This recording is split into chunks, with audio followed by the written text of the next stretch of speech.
I don't know how I didn't start playing Vermintide until just recently, but definitely a very fun game, and I don't know why I haven't featured Skaven on the channel recently, but here we are, talk about Stormvermin today, specifically swords and shields. I'm up against my patron Spudhouse once again from one of our practice sessions. Huge thanks to him for his patronage and for just generally being an awesome dude, and also for the awesome games. We had quite a few fun games here, so for my build, I've chosen to go no Poison Winds, no Globadiers, no Mortars. Got a Gracier Lord Plague up front, more Skatar's Hellion, plus a Chieftain, and we've also got a Packmaster, so going for a little bit of a Molder kind of single entity pack. Also got some Slave Slingers, 2 Clan Rat Spears, 1 Plague Clock Catapult for the leadership debuff, and yeah, you can see already Spudhouse getting in here with these Centaurs. Just immediately compromising my backline. He's got some more Centaurs up here. 2 Giants, interesting choice. We'll talk through this in a minute. I should say these were games, as I mentioned in my video before from this session, a little bit experimental. We were just trying out stuff for fun, so definitely not meta builds by any means. But I will still talk about this matchup. I believe Spudhouse said he's not super familiar with this matchup, so we'll kind of go over some things at the end. But yeah, immediately just pushing forward with the Gracier. I'm getting Spirit Leeched, but I actually didn't realize on the bell the Gracier does have magic resistance. We also pop a dreaded 13th, just detonating those Ungor Raiders and immediately intercepting this Giant with some Halberds. Bunker bust this unit of Gore Herds with the single entity squad, and now we're going to move in for an engagement against the Giants. We'll get back to the Stormvermin shortly, but just a little bit of an important engagement here. Meanwhile, Stormvermin are just holding the back line for now, at least the one here, just kind of holding in reserve as these periphery units kind of beat back. This other one actually helping to beat back that Centaur there. But mostly just kind of holding the back line, and that's the thing. Stormvermin, you know, most people don't expect them as a pick. I don't see Stormvermin Sword and Shield a lot. I don't necessarily advise it all the time, but in certain situations, especially when you're not up against factions that have really high attack and defense stats, which Beastmen largely do fall into that category, also not well armored, so the Stormvermin can actually trade pretty effectively. 44 melee defense with strength and numbers active, 34 weapon strength, 38 attack, 90 armor with a decent missile block chance. The armor in particular is something that, you know, makes them unique among Skaven infantry, right? And a lot of people don't plan with a lot of armor piercing here. Like, we do have obviously the Giants, which is massive AP damage, but they are currently being tied up by Clan Molder monsters. Also, excuse me, pushing away some of these Ungor Raiders, but the Centaur is definitely making their presence felt. Shut down the Catapult already, the Gore Herds making their way forward. Stormvermin have moved in to fight them, and they should be able to hold relatively well. Over here, Morgar and the Spawn are making life a little hard for the Gracier, so we're going to move in with these Stormvermin again to try and kind of protect here. Chariot, though, nice armor-piercing damage. That is one thing that Beastmen do have. I should say Beastmen, in this particular build, don't have a lot of armor-piercing. They do have a lot of armor-piercing tools in general, but they tend not to bring a lot of them in this matchup. The Chariots are one that you will see pretty consistently, whether it's characters on Chariots or even the unit of Razorgord Chariots itself, also pretty good in this matchup. But yeah, the Stormvermin now kind of just getting mashed on, but they're certainly holding up better, like pretty much any other Skaven unit would have routed at this point, right? And that's really what they're meant to do.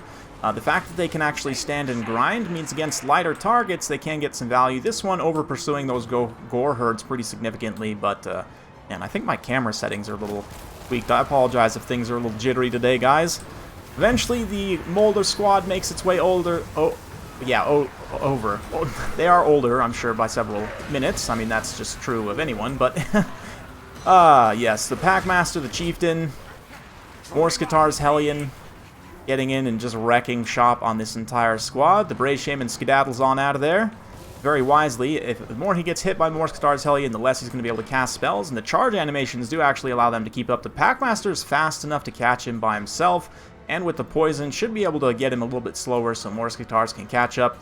The Chieftain sticking with the Gracier, giving him that extra physical resistance, is actually ideal for the time being, so we're going to kind of split them up.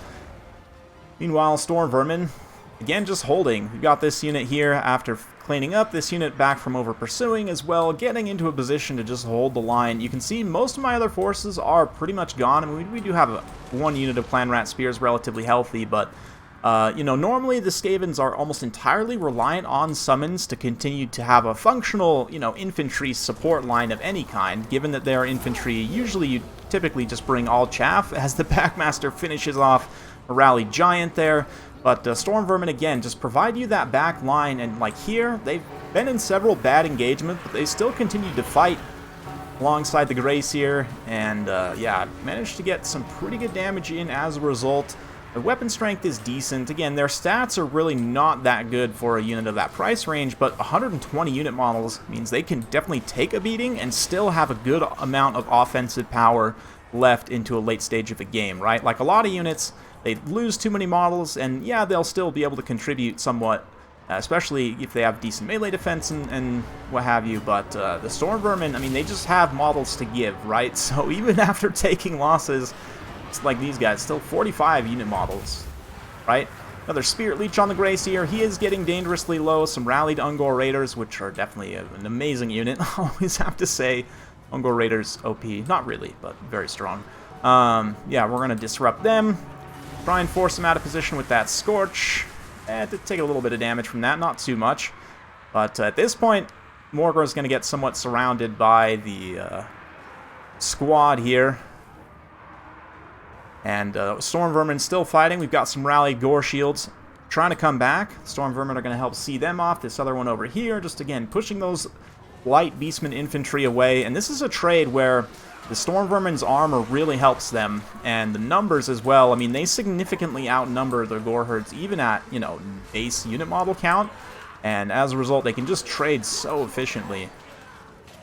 And again, it's unexpected, right? Like, most people would not expect armored infantry from Skaven, because they have one, and generally the reputation of Stormvermin is that they're not very good. I would say they're not amazing, as the Gracier animation kind of bugs out. He just kind of disappears into dust.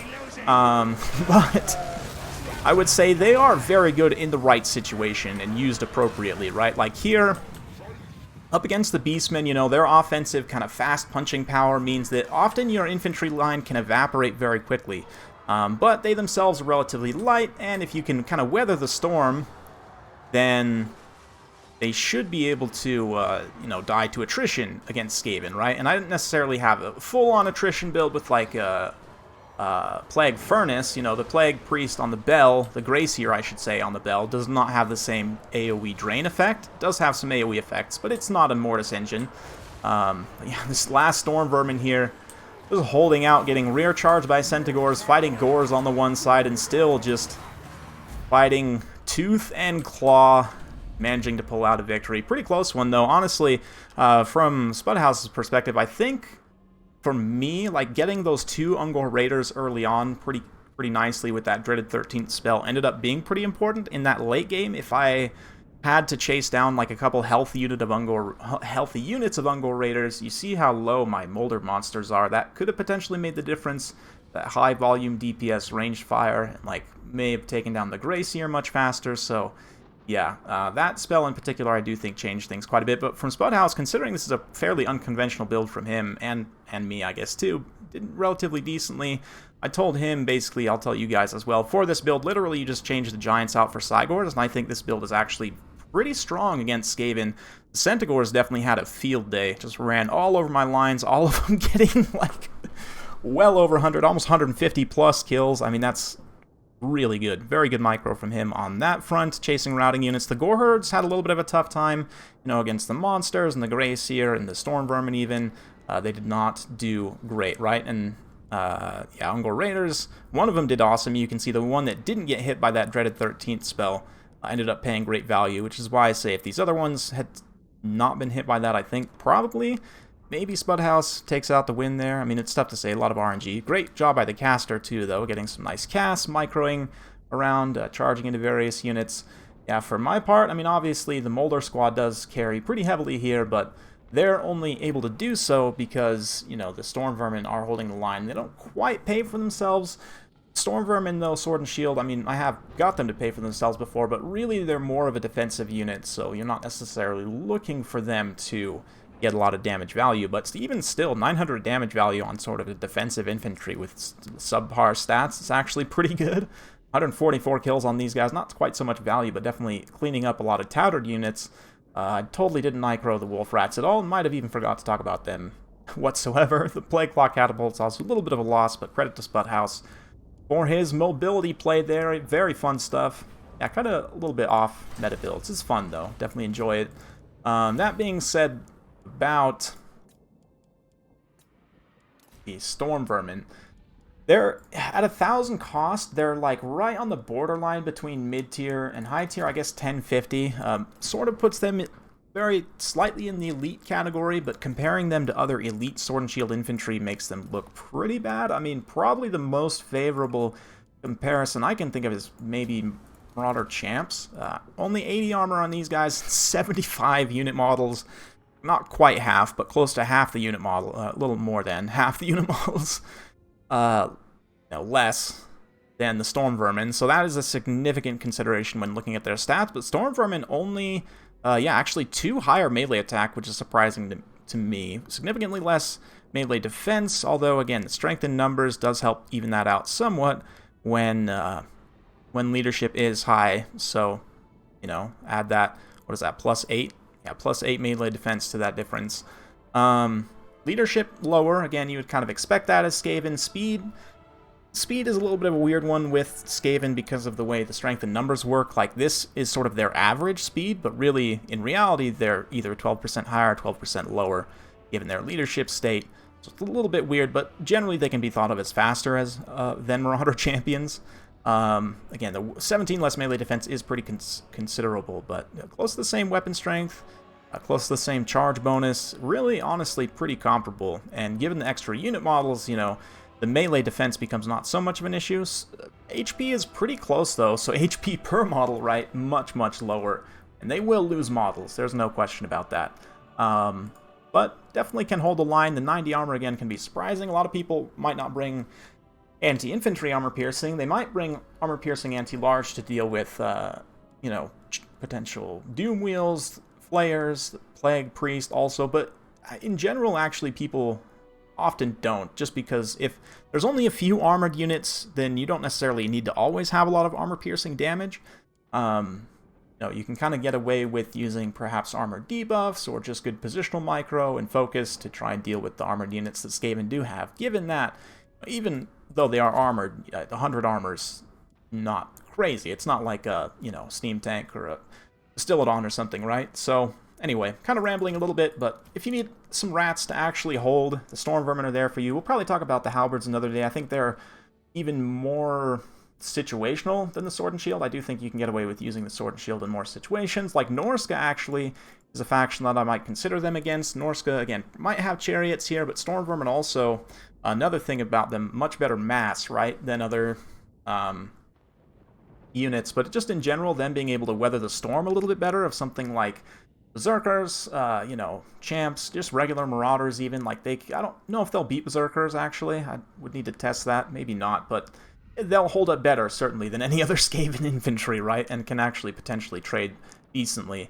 Yeah, they will hold. Definitely the bravest, most armored rats, but still, like, actual stat-wise, not amazing. Definitely relying on those numbers. Hopefully you guys enjoyed this. If you like this sort of content, be sure to like, subscribe, hit that bell notification button.